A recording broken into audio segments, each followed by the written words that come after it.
The year was 1990, and the town of Willow Creek was the kind of place people didn't lock their doors. Everyone knew everyone, and secrets were supposed to be few. On a warm spring afternoon, 17-year-old Emily Harper walked out of Willow Creek High School for the last time. She waved to her best friend Jenny, smiled at her history teacher, and promised her father she'd be home for dinner. But she never came home. The police called it a disappearance. Her parents called it a nightmare.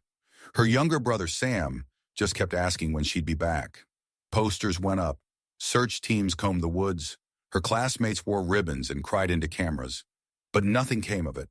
No signs of struggle. No witnesses. No leads. Just a vanished girl and a growing silence. Her father, Daniel Harper, refused to give up. A quiet man who'd once served in the army, Daniel took up the search himself when the police told him to wait. He followed tips from psychics, rumors from strangers, and even hired a private investigator with money he didn't really have.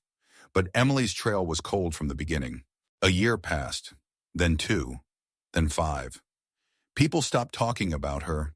The posters faded. Friends moved on. Her room stayed the same.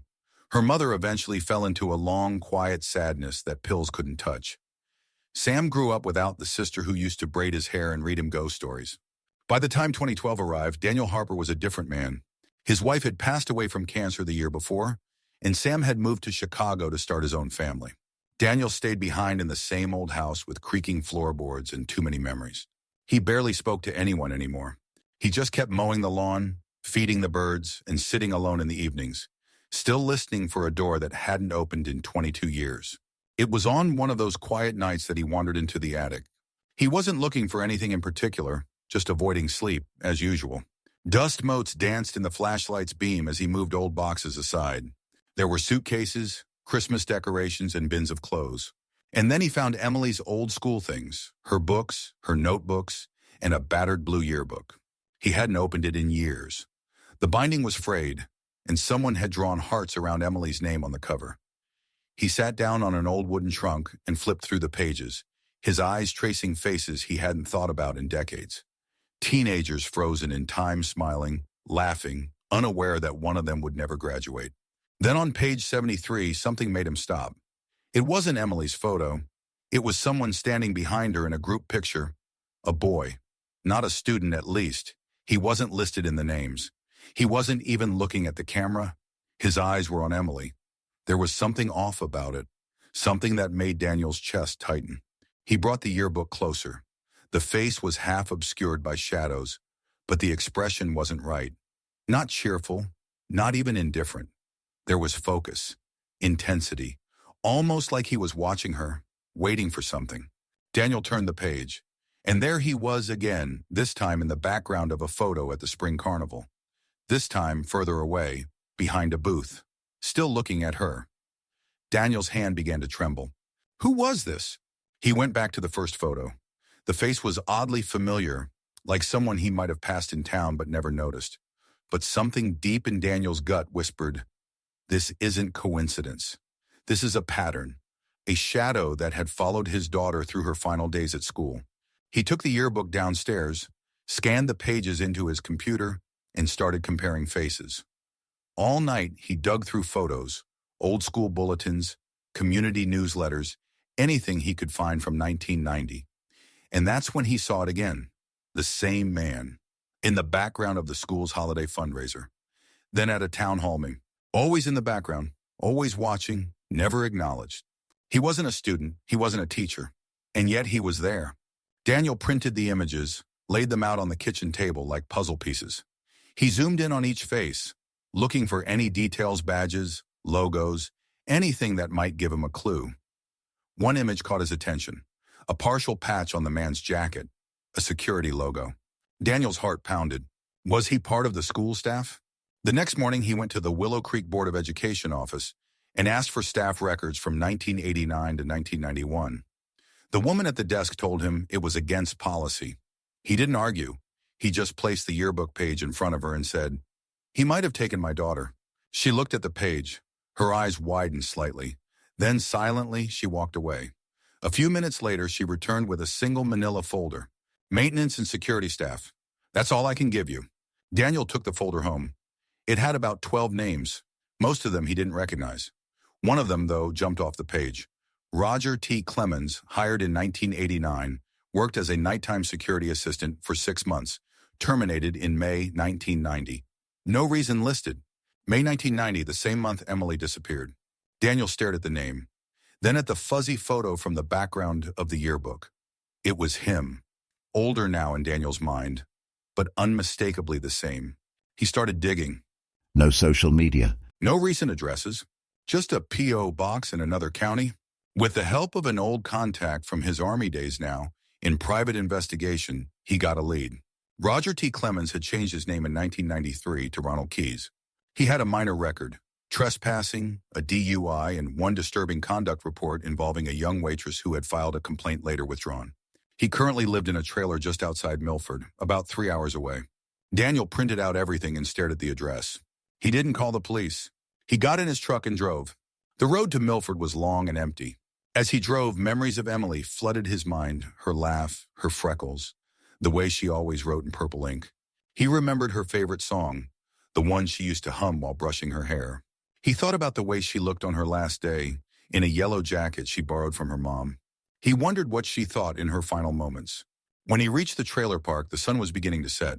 The address led to a battered silver trailer with overgrown weeds and rusted steps. He sat in his truck for a while, gripping the steering wheel, until a figure emerged. The man was older now, graying, slower, wearing a faded sweatshirt. But the face was the same. Daniel stepped out of the truck. The man paused. "Can I help you?" Daniel didn't answer right away. He stared for a long time. Then finally he said, "Do you remember Willow Creek High, 1990? The man's expression didn't change, but his eyes did. A flicker, then a lie. "Never heard of it." Daniel held up the yearbook photo. "Then why are you in this?" Silence. Then the man turned, slowly, and walked back inside the trailer. Daniel stood frozen. His hands were shaking, his heart racing. But he couldn't move. He didn't need a confession. He didn't need an explanation. He needed justice.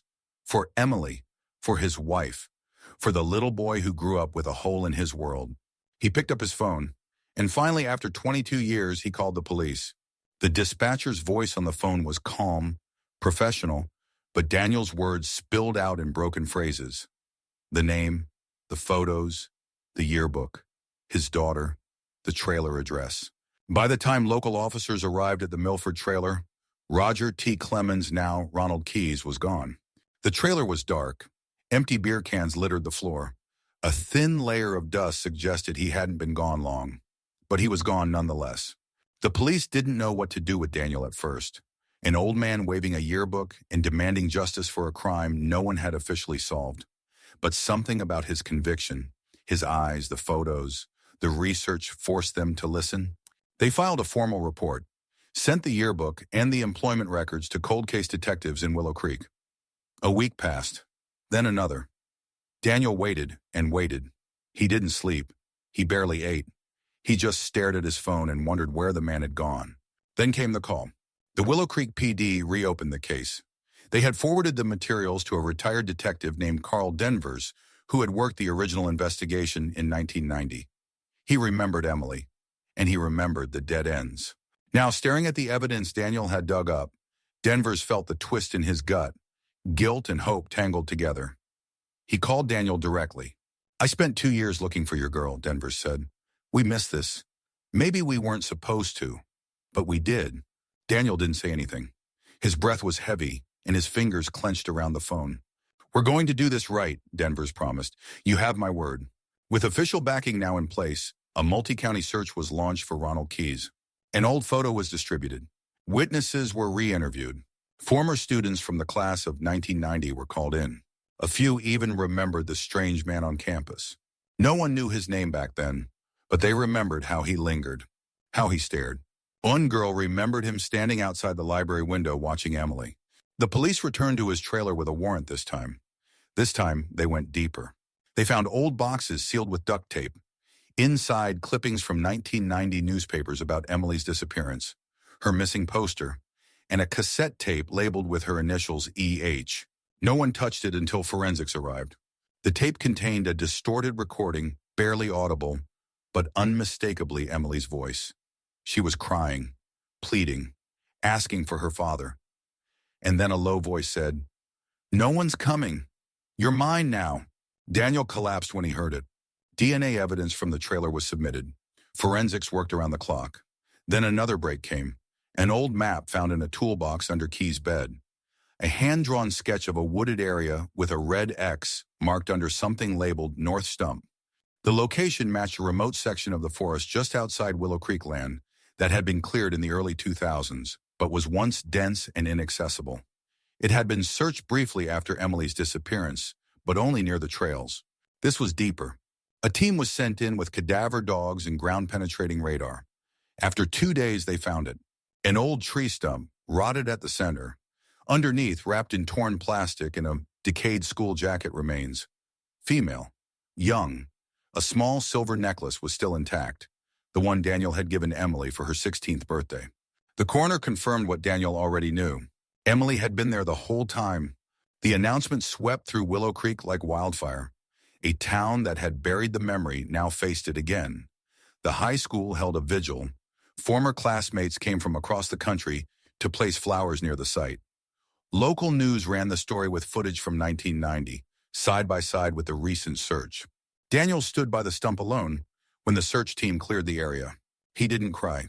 He just knelt and whispered, "I found you, baby girl. I didn't stop. I never stopped." But there was still one thing left. Roger T. Clemens' Ronald Keyes was still missing. A BOLO was issued statewide. The FBI joined in. Highway cameras were checked. His last known purchase was at a gas station 2 towns away. Chips, a soda, and a prepaid flip phone. Then nothing. It was as if he vanished into the air, just like Emily once had. Until a week later, a tip came in from a bus driver who worked overnight lines along the rural highway routes. He recognized the face from a news alert, said the man got off at an unregistered stop near Devil's Ridge, a remote part of the state known for its abandoned mining tunnels and derelict cabins. SWAT moved in quietly. They found the cabin. They found the man. He didn't resist. He was sitting in a chair with a loaded revolver on the table. One photo sat beside it, Emily's missing poster. When they cuffed him, he only said one thing. "She said she'd never leave me." Back in Willow Creek, Daniel sat across from the lead investigator who delivered the news. "We've got him," the detective said. Daniel blinked. It didn't feel real. After 22 years, the face that had haunted a family, destroyed a life, and stolen a child was behind bars. Ronald Keyes was charged with kidnapping, unlawful imprisonment, and first-degree murder. He pled not guilty. His public defender cited mental instability, dissociative disorders, and childhood trauma. But the evidence was overwhelming. The cassette tape, the remains, the location map, the DNA on the jacket, and dozens of witnesses who now remembered his presence. Daniel attended every court hearing. He never looked away from the man who stole his daughter. When the guilty verdict came in, the courtroom was silent.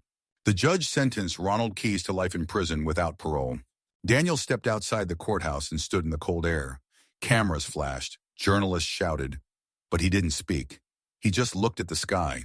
She was finally home. But it wasn't over. There were still unanswered questions. What happened during those final hours? Why her? Why didn't anyone see? Could she have been saved? Daniel went back through every document, every file, every photo. The story didn't end with justice. It ended with understanding and forgiveness, though not for the man in prison. For himself. For the years he felt he had failed. Sam flew in from Chicago. They buried Emily properly beside her mother. The ceremony was small, just family and a few classmates. Daniel read a poem Emily had written when she was 14. It was about stars, about getting lost, about being found. After the funeral, Sam handed Daniel a gift. It was a framed page from the yearbook, the one where Emily stood, smiling, unaware of the eyes behind her. But this time the stranger's face was blacked out. "I thought you might want to remember it this way," Sam said. Daniel nodded. He took the frame home and hung it above her old desk. The door to her room remained open from then on. Not as a shrine, but as a place where she could live again, in memories, in laughter, in peace. That night, for the first time in years, Daniel slept. And outside, the wind whispered through the trees as if the forest itself was letting go. Months passed. Seasons turned over Willow Creek like pages in a worn-out book. The town, once tightly stitched with its daily routines and quiet charm, carried a faint scar that only time and memory could touch. The discovery of Emily Harper had changed something in the town's core. Streets seemed quieter. People looked each other in the eyes longer. Parents clutched their children's hands just a little tighter. Where the forest met the edge of town, a small memorial took root beneath the old oak tree where Emily's remains were found. A polished stone plaque had been placed there. It read, "In memory of Emily Harper, 1974-1990. May no child go unseen, unheard, or unloved." Daniel Harper visited it every Sunday. He would walk the same path through the woods, now cleared and protected, bringing flowers in spring, pine cones in winter, sometimes just himself in silence. Occasionally, he would bring a book Emily had once read. Other times, he'd read her poems aloud beneath the tree. The breeze rustling through the leaves reminded him of her voice, gentle, questioning, always looking for something deeper in the world. It was strange how nature seemed to hold on to her better than people ever could. After Ronald Key's conviction, the national media quickly moved on. Another story, another headline. But in Willow Creek, Emily's story lingered. In the library where she used to read, in the school auditorium where her poems once earned standing ovations, in the quiet spaces of her father's home.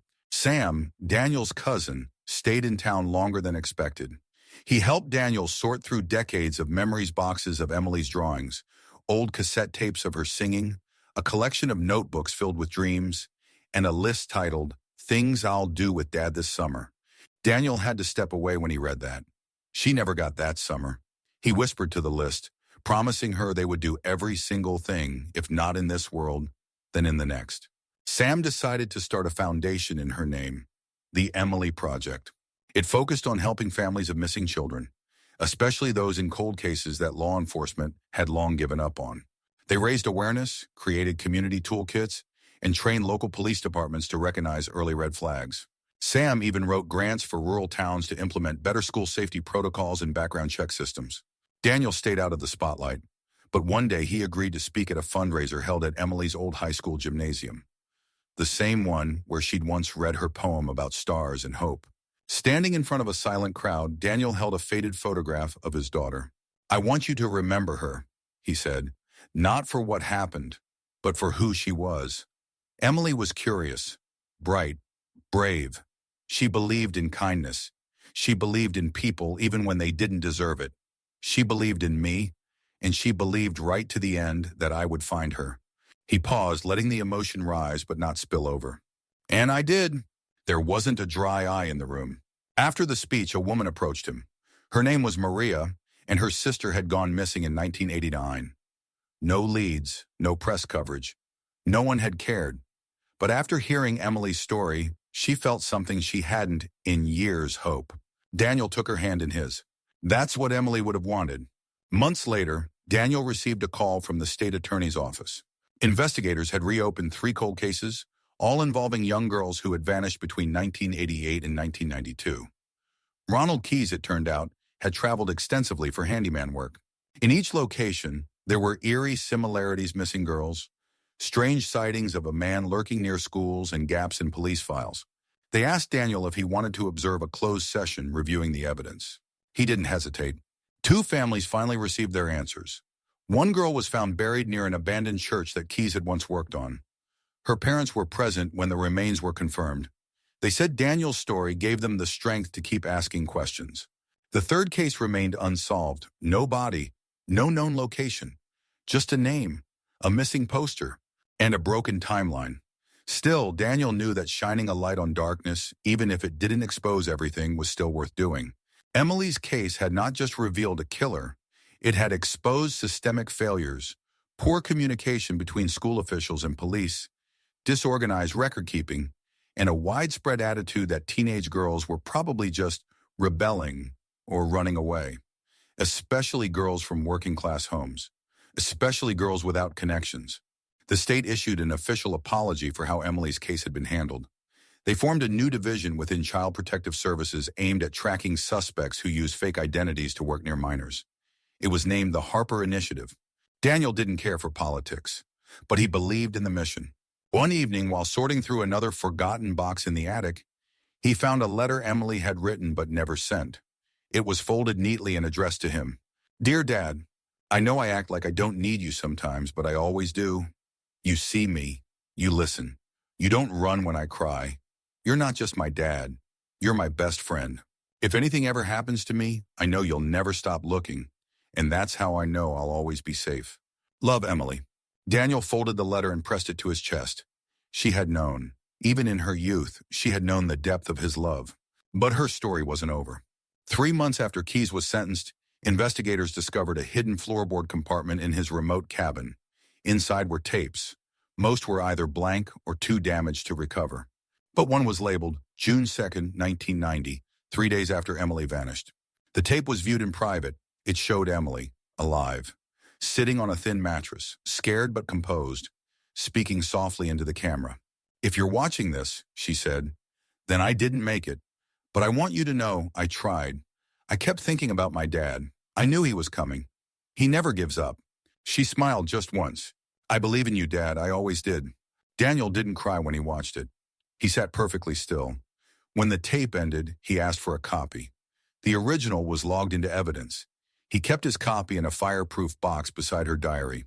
He never watched it again. He didn't need to. He knew her voice. He carried it in his bones. Years passed. Daniel aged. His hands grew slower, his steps more deliberate. But peace at last had found a place beside his grief. Every year on June 5th, on Emily's disappearance date, Daniel would sit under the tree where they'd placed the memorial. He read her poetry aloud. Sometimes a crowd gathered. Sometimes it was just him and the wind. But she was always there, in the rustle of leaves, in the glint of stars, in the story she left behind. Emily Harper had once vanished, but now finally and forever she had been found.